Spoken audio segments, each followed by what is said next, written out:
नमस्कार दोस्तों, आज बात करेंगे ईपीएफओ यानी एम्प्लॉय प्रोविडेंट फंड ऑर्गेनाइजेशन के कर्मचारियों द्वारा किए गए 1000 करोड़ रुपए के घोटाले के बारे में। तो इस घोटाले के बारे में बात करने से पहले हम बात करते हैं ईपीएफ यानी एम्प्लॉय प्रोविडेंट फंड के बारे में कि आखिर है क्या।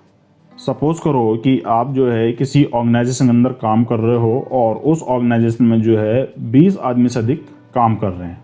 उससे फ़र्क नहीं पड़ता है कि ऑर्गेनाइजेशन प्राइवेट बॉडी है या फिर आपकी जो है गवर्नमेंट बॉडी है।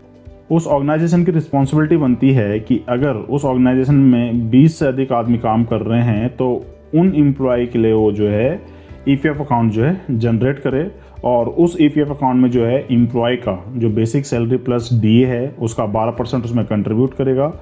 और जो कंपनी है या जो ऑर्गेनाइजेशन है वो भी आपका जो है 12% कंट्रीब्यूट करेगी, जिसमें से 8.33% वो पेंशन स्कीम के तौर पर कंट्रीब्यूट करती है और 3.67% वो जो है आपको जो है एम्प्लॉयमेंट प्रोविडेंट फंड के तौर पे कंट्रीब्यूट करती है, जिसे आप जो है रिटायरमेंट के बाद या आप जो है किसी प्राइवेट बॉडी में अगर काम कर रहे हो तो छोड़ने के 60 दिन बाद जो आपसे निकाल सकते हो। और ये ईपीएफ जनरली आपके फ्यूचर को सिक्योर करने के लिए किया जाता है,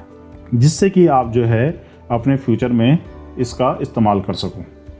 तो ये तो थी ईपीएफ के बारे में एक छोटी सी जानकारी। आगे बात करते हैं कि यह घोटाला किस तरह से हुआ और इसे कैसा अंजाम दिया गया।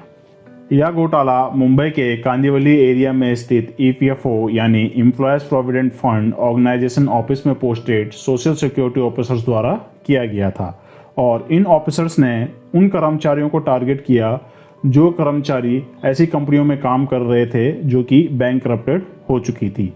और इन ऑफिसर्स ने फर्जी तरीके से क्लेम करके उन कर्मचारियों के 1000 करोड़ रुपए निकाले। जब इस घोटाले के बारे में पता चला तो ईपीएफओ ने आरोपी ऑफिसर महेंद्र बमनी को तुरंत ही सस्पेंड किया और इस घोटाले की जांच के लिए एक कमेटी का भी गठन किया। अच्छा, तो इस घोटाले में शामिल ऑफिसर्स ने सबसे पहले तो ओरिजिनल डॉक्यूमेंट्स को नष्ट किया, उसके बाद जो है फर्जी डॉक्यूमेंट्स लगा करके इस घोटाले को अंजाम दिया। जैसे कि जब हम किसी बैंक में जाए और वहाँ पे अपना क्या है बैंक अकाउंट खुलाएं तो उसके लिए हमें क्या है कुछ डॉक्यूमेंट्स की कॉपी जो है बैंक वालों को सबमिट करनी पड़ती है। तो सेम इसी तरह से जो है इन ईपीएफओ ऑफिसर्स ने उन फोटोकॉपी के जरिए जो है फेक अकाउंट खोले और उन फेक अकाउंट्स के जरिए जो है इन कर्मचारियों के अकाउंट से रुपए निकाले और उन रुपयों को जो है अपने अकाउंट में ट्रांसफ़र किया। और इन ऑफिसर्स ने खासकर उन कर्मचारियों को जो है टारगेट किया था जो कि ऐसी कंपनी में काम कर रहे थे जो कि बैंकरप्टेड हो चुकी थी। अगर बात करें इस घोटाले की शुरुआत के बारे में तो ईपीएफओ के सोर्स से पता चलता है कि इस घोटाले की शुरुआत साल 2019 में हो गई थी और इस घोटाले ने तब तेजी पकड़ी जब लॉकडाउन हुआ, क्योंकि लॉकडाउन के समय बहुत से लोगों की जॉब चली गई थी, जिसके चलते कुछ लोगों ने जो है ईपीएफ से अपने जो है पैसे निकाले और कुछ लोगों ने नहीं निकाले। और इसी के चलते इन ऑफिसर्स ने खासकर उन लोगों को टारगेट किया जो कि ऐसी कंपनी में काम कर रहे थे जो बैंकरप्टेड हो चुकी थी। इस घोटाले में बहुत सी कंपनियां टारगेट हुई थी, खासकर वो कंपनियां जो कि बैंकरप्टेड हो चुकी थी, जिसमें से कि जेट एयरवेज भी शामिल थी, क्योंकि यह कंपनी भी बैंकरप्टेड हो चुकी थी, जिसे कि ईपीएफओ ऑफिसर्स द्वारा टारगेट किया गया और जेट एयरवेज के कर्मचारियों के ईपीएफ अकाउंट्स को टारगेट किया गया और इस पर जो है फर्जी तरीके से क्लेम करके इनके अकाउंट से पैसा निकाला गया था। जैसे इस मामले में पता चला तो ईपीएफओ ने सबसे पहले तो जेट एयरवेज के पायलटों से संपर्क किया और उनसे उनका इंडियन पैन कार्ड और बैंक चेक मांगा ताकि उन्हें पीएफ का पैसा वापस किया जा सके।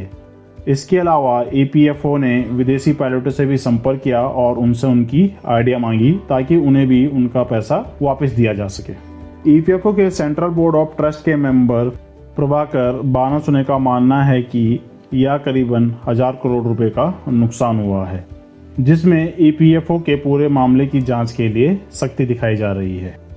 मामला सामने आने पर ईपीएफओ के आईएएस ऑफिसर और लेबर मिनिस्टर के बीच में 29 और 30 जुलाई को एक बैठक हुई और इस बैठक में एक जांच कमेटी का गठन किया गया और इस मामले में जांच चीफ विजिलेंस जितेंद्र खरे को दी गई, लेकिन जितेंद्र खरे कांदिवली के उसी ब्रांच में काम करते हैं जहां पर यह मामला हुआ था। ऐसे में सही जांच की उम्मीदें कम लगाई जा रही है, जिसके चलते प्रभाकर ने इसकी जांच सीबीआई को सौंपने को कहा, क्योंकि इसमें कई वाइट कॉलर ऑफिसर्स भी शामिल हैं।